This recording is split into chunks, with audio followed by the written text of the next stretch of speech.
both going to fill us in. What's happening?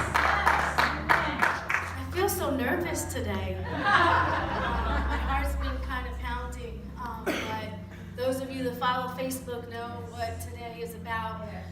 But I wanted to just share really briefly with you that for those of you, I don't know if there's anyone here who doesn't know me, but God saved my life and delivered me from heroin and crack addiction over 20 years ago. And he did something that I never thought he could do in my life. I had went away a lot of times through this church, was impacting people, sending people away before we were sending people away. And God used this church in my life. I was in and out of here while I was on drugs, attended youth group. I mean, it's been an amazing journey. And the last program that I was sent to, the Walter Hoving home, I was terrified to come back home. I really was. From there, I went to Zion Bible College and stayed in Rhode Island and met Wil, and we got married. September's been 17 years.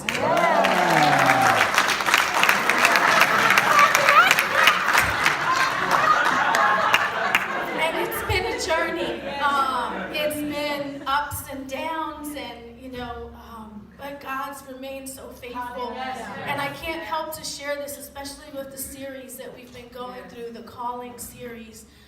Remember when I came here and met Pastor Dan, he was already here a couple of years before we came back home. We felt the Lord leading us here. I remember that when I visited, the preaching that he taught that day was called Decisions, Decisions, Decisions. I'll never forget it.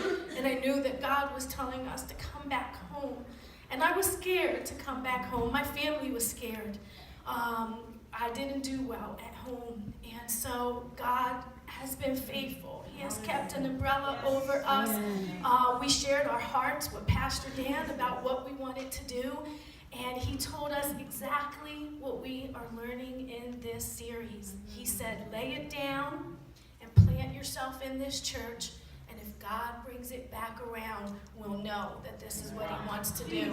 And that's exactly what has happened. And I don't share this because of us in any way. We have failed the Lord many times. God's been merciful to us many times. But we've continued to get up and keep on going in spite of ourselves, because it's not really about us. It's about the Lord. But I also know that this is not even about us at all, but it's about you and how God has used you in such an amazing way. I am so grateful for my family, for this body, for Pastor Dan. I am so grateful that you guys said yes and that you jumped on board. The coordinators, I just want you to stand up really quick because I want you to see these coordinators. Stand up. Coordinators, faces of change, stand up. These people go out day in, Sunday after Sunday after Sunday, seeking the lost, seeking to share. I can't tell you about the salvations that God has done right on the street, the people that we've been impacted throughout the city of Camden, and you who have gone with us and have given, and there, I could go on and on. See, because when a person fulfills their calling, they don't do it all by themselves.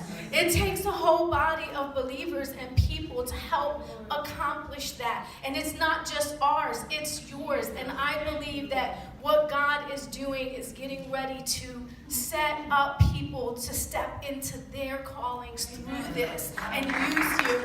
And so I just want to say thank you so much. On Friday, we were able to go and sign at closing.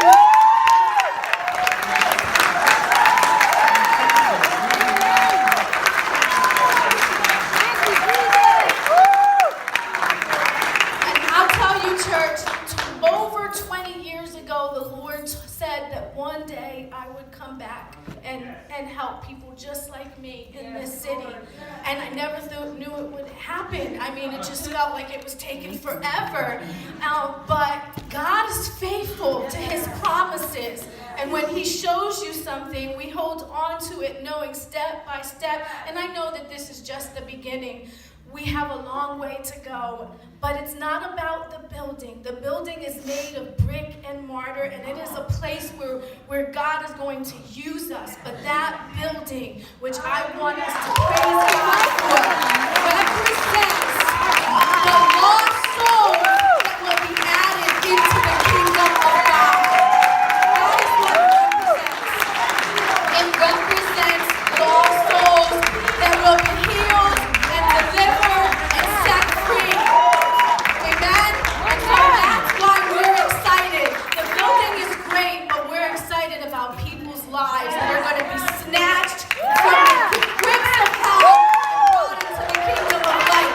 That's what I am excited about.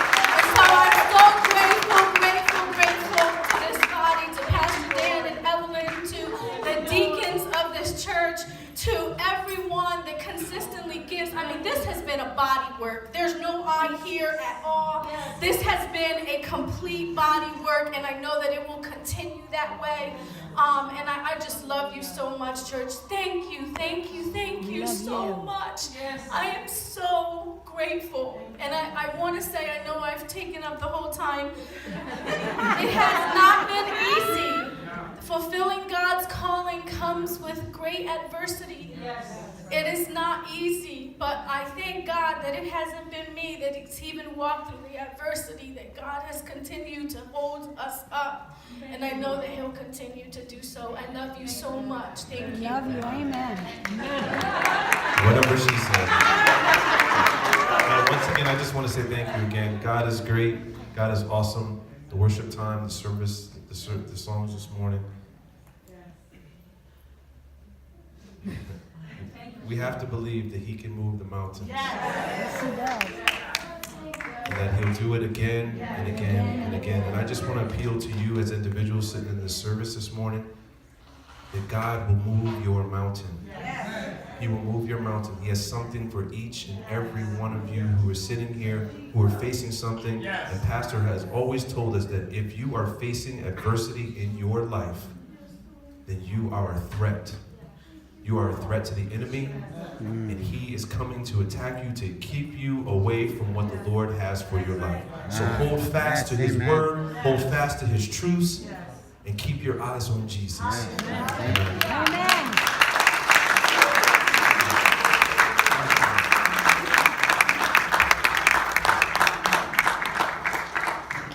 Wow. Yes. God has done it all.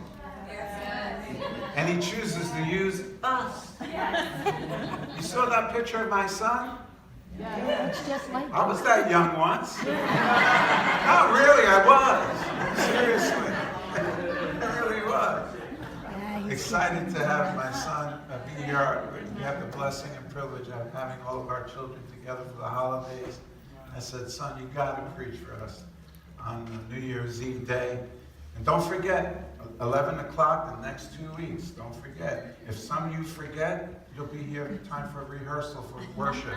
It would be wonderful. Yeah. Amen. Wow, God is so good. Listen, at the end of the service, I'm going to let my ushers know, at the end of the service, there are little pamphlets that are going to be handed out to you to explain the Africa Oasis Project. This is a wonderful ministry and blessing that the Lord has provided through the Assemblies of God. Mark Alexander is the missionary there, and his wife. They've been so gracious, and they've just overwhelmed us with thanks already. We haven't given them a penny, but they're so thankful that we have made this our project this year. And I really believe that we could go way above and beyond as far as how much we give. You know, they say it's about $10,000 to do everything that's involved to build one well. Come on. 10 of us give 1,000, that's one. Seriously. So we could do much more. So we're doing it as unto the Lord. So keep that in mind and just give it your best as we bless God by doing this project. So right now we're going to continue our worship through our giving. So I'm going to ask